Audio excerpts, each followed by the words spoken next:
Thank you. Thank you, Sandhya. Okay, yeah. Fine. Okay, thank you.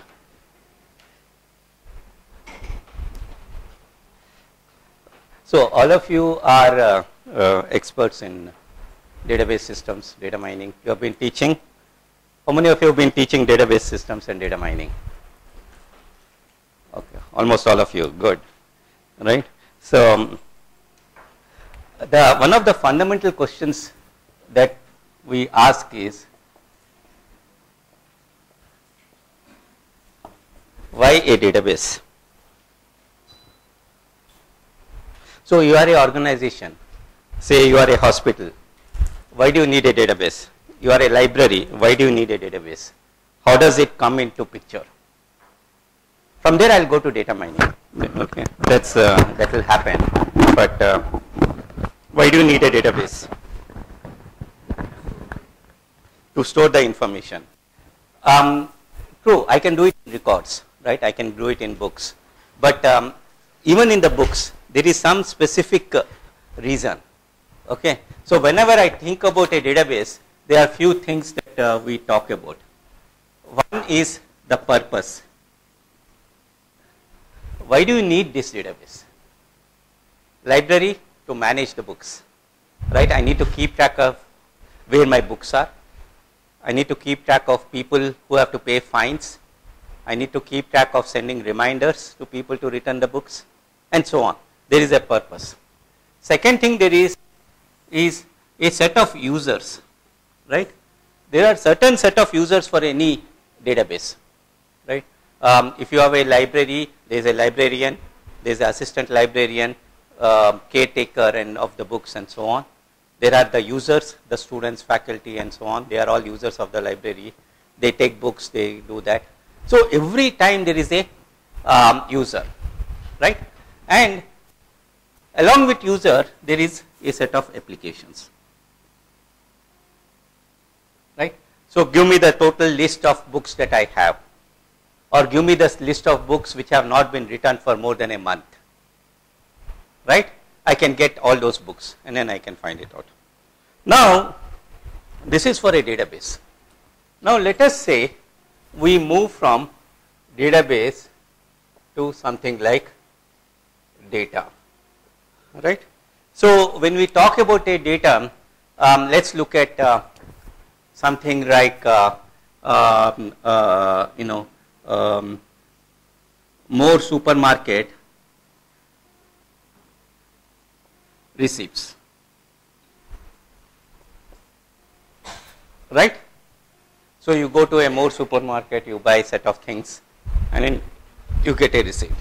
Now if you want to do this, the purpose is essentially inventory, right? I had 10 soaps, I have sold 2 soaps, now there are 8 soaps that are left, right? Users would be the more management, and applications would be, when should I order more soaps, because the soaps are getting sold very often, so I need to buy this. This was the standard thing. So what you do is, you take applications and data which is of this kind and you turn it around. So my receipts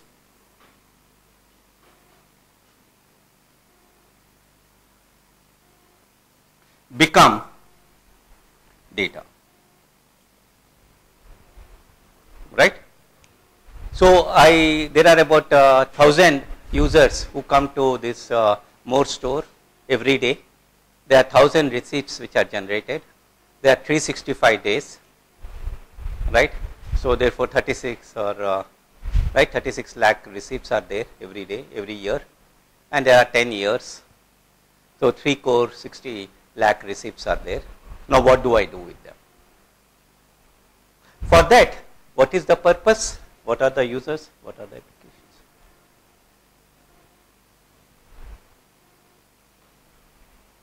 Right?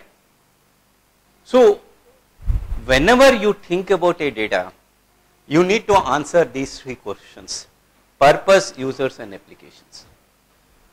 So with these receipts, I want to find out how many people who bought potatoes also bought onions. How many people who bought bread also bought butter, right? Things like that. So that I can put them all in the shelves together. Suppose you are buying bread and butter, I'll keep bread at one corner and butter at another corner in the shop. So that you have to walk all around the chocolates before you get to your butter and buy chocolates and all the other sundry stuff that you feel necessary. So I can do whatever I want. So the purpose for me is to figure out what is it that people are buying together, majority. This is known as frequent item sets, and the corresponding rules are association rules. And if you look at any standard data mining textbook, enough material is there, right? Now the question that comes up here is that that's not all the data that you have, right? It's not the complete data that you have. You might have data about patients, right? So I have blood pressure, sugar level, weight, height, and hemoglobin level, right? These are all real numbers, right? They are not any characteristics, right? They are all real numbers. Now I want to group these patients together. I want to find out who are all the patients who are all similar in some sense, right? Then the purpose. So here is a data. If I go to Apollo Hospital, they might have about how much, about 10 lakh patient records with this kind of information, and I want to group them, right? I want to find groupings of patients who are all similar and groupings of patients who are dissimilar. So now when I look at this, that is the purpose. Then the users could be doctors, could be pharmaceutical companies who want to find out what are the groups of people that are there, and the applications could be to find out why this grouping exists, right? What is the making, what is the meaningful of that? So suppose if I have a patient P1 and a patient P2, I want to define how similar P1 and P2 are, right? So now fortunately here, right, you are dealing with real numbers. All of them are, height is a real number, weight is a real number, sugar level is a real number, BP is a real number, hemoglobin level is a real number. So I can use standard, treat this as a multi-dimensional data, in which case this will be 5-dimensional data, right? And then in this 5-dimensional data I can define Euclidean distance, right? And then I can do it. Now there are about 1,000 different distance measures I can define between any two real points. And then I can use any one of them as long as I can justify that it is reasonable. And then using such a distance measure, I can come up with around again 100 odd algorithms to find these groupings. This is known as basically clustering, right? So you don't know anything about these patients. There are about 100,000 patient records. I want to understand what, I can't figure out all these 100,000 in one shot. So I form these nice groups and I figure them out how good they are and what I can do with it. Now, once I have these clusters, I can then go deep into each of these clusters, say what are the common characteristics that they have, and then explore further for various purposes. I might also have a patient PO which does not belong to any cluster. Such a point is known as outlier, right? So you may have quite a good number of outliers in your data set. Or you can define outlier by yourselves. Anybody who has a blood pressure of more than 200 is an outlier. I don't care what other values are, right?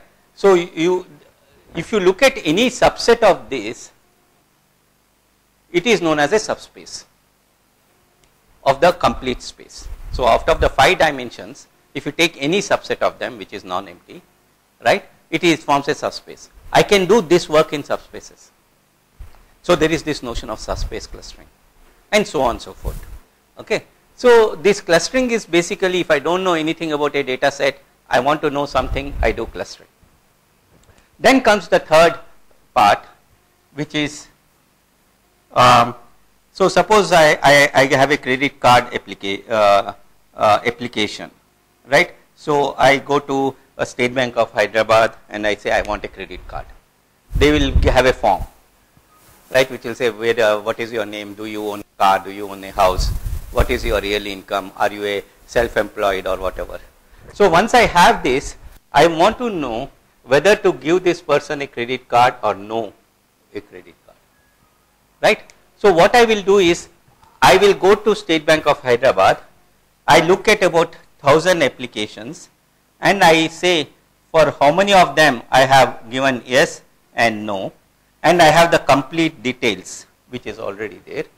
This is known as training data. That is, I know the ground truth.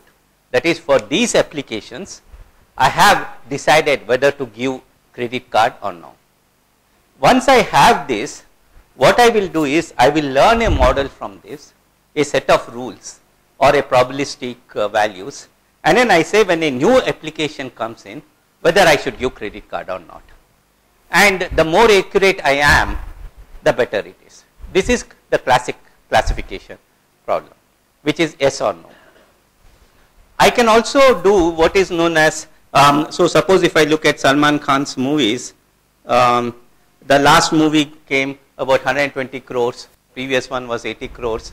Suppose the new movie is getting released. I want to estimate how much money it will make, right? That is known as forecasting, where I am getting a real value that I want to do. Now, this notion of forecasting can be also done for any attribute. Suppose if I have a cluster in this case, I can give it a label, and then I can say, based on some values, can I estimate what will be the height of a person? If somebody's other parameters are given like this, what will be the height, approximate height of this particular person? I can use this for filling the missing values. I can use this to find the outliers or the extreme values. I can do whatever I want. Now, these are all the three major data mining techniques that we can think of. And then there are others like visualizing data and so on, or 4, including regression. Now, the data that I can get can be from any source. It can be real, it can be mixed, that is, you have the department name and then you have an employee ID, salary and so on. It's a mixed thing. So, let me ask you two things. Suppose there is a sari 1 and sari 2. How do you define the similarity between two saris?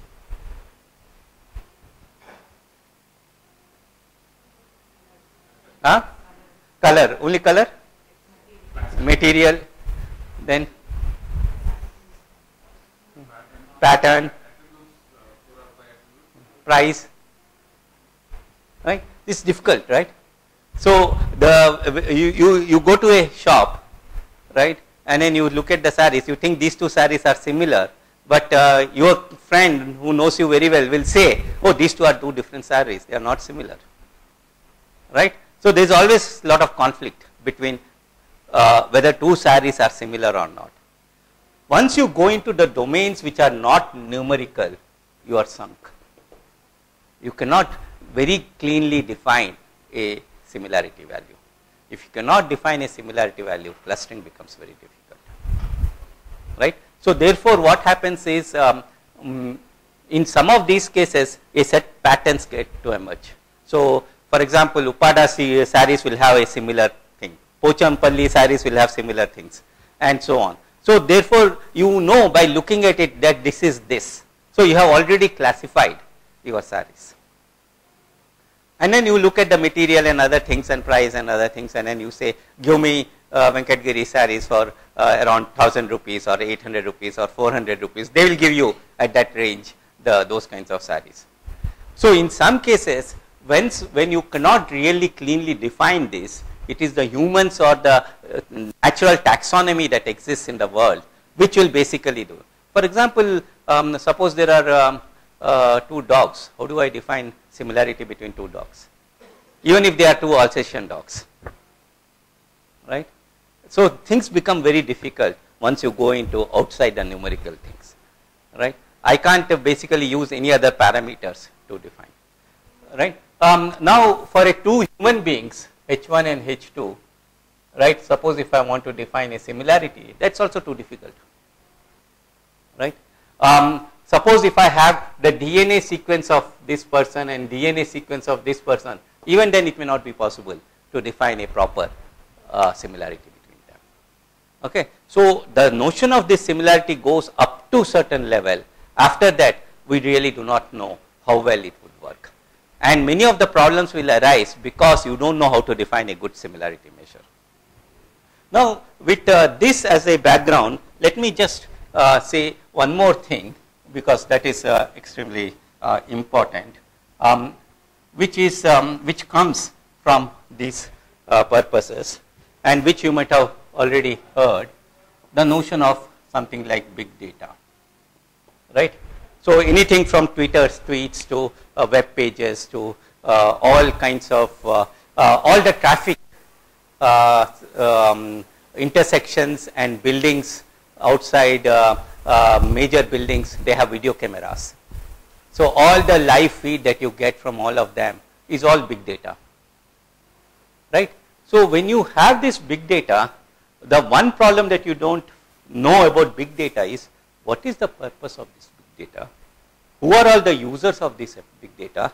What are the applications for this big data? Unless you fix these three things, you don't know what to do with big data. So therefore, for any kind of a big data, you talk about what is known as task, and then you talk about task relevant data. So suppose I want to find out between midnight and 3 AM, okay, how many people walked past assembly building in Hyderabad. Then I will only look for that task relevant data. I do the image processing of that. I figure out who these people are, and so on. Right? I want to know how many people have to come from multiple places and have got off in front of the RBI building over last 3 months. They have taken APS RTC buses. They have got off in near that Kamat hotel and walked past RBI building in last 3 months. Now that I want to get task relevant data for that, right? So maybe some people might have tweeted that I have been into I walked past RBI building, or now I have a GPS phones which will tell me where exactly a person had been, right? I can track that. So I have that information. So once I have this task relevant data, then I will apply one of these techniques to do the mining. So the key thing for big data is figuring out what is your task relevant data for any data set. Let me say, how many of you have played chess? Quite a few of you, many of you must have played quite often. Suppose I give you 20,000 chess games. What will you do with that?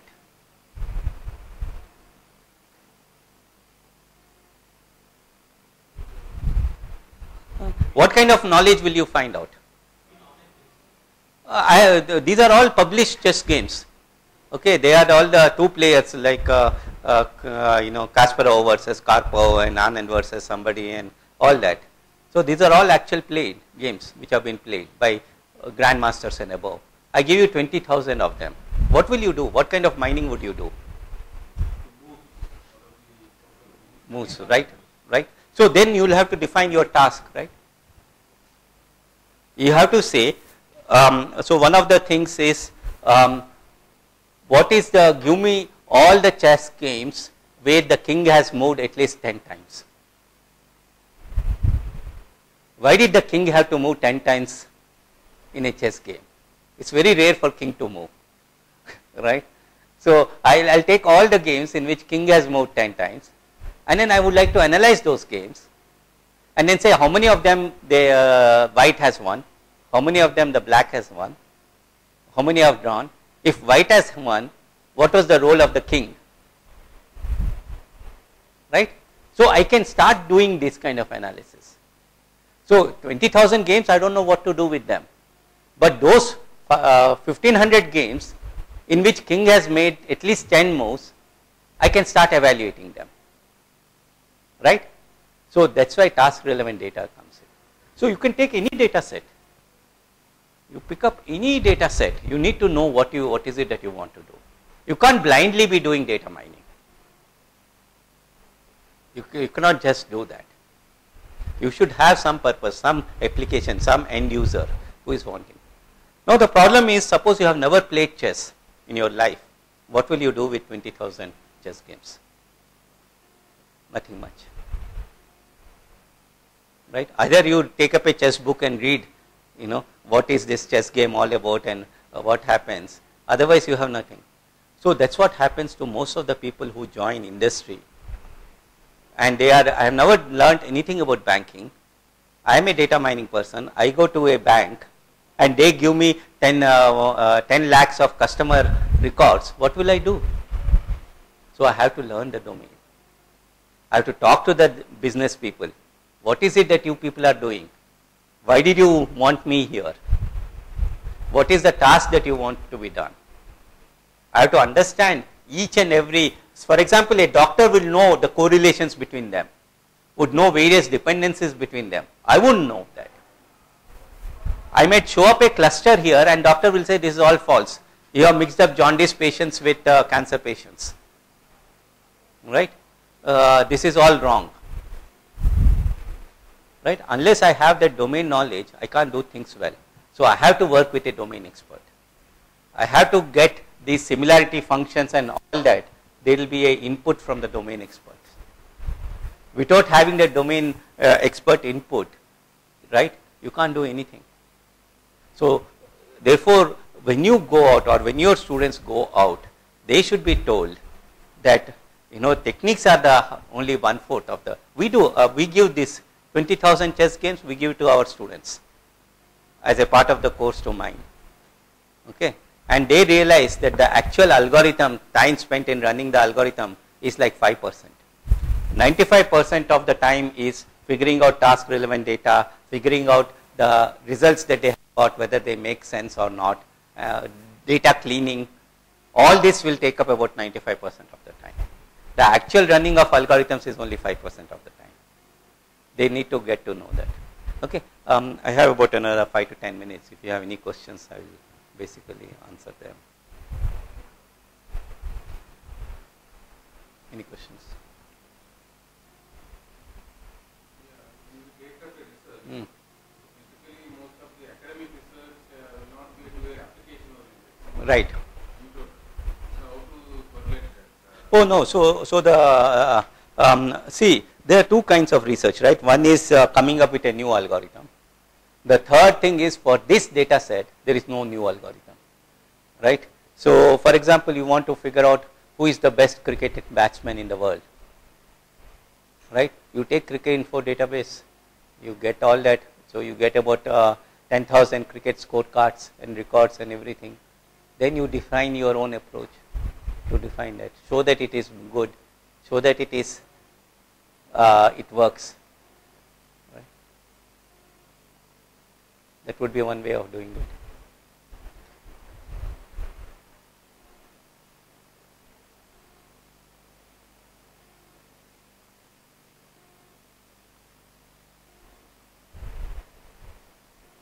Any other questions?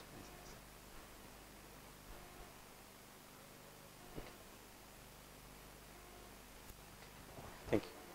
Thank you. Thank you.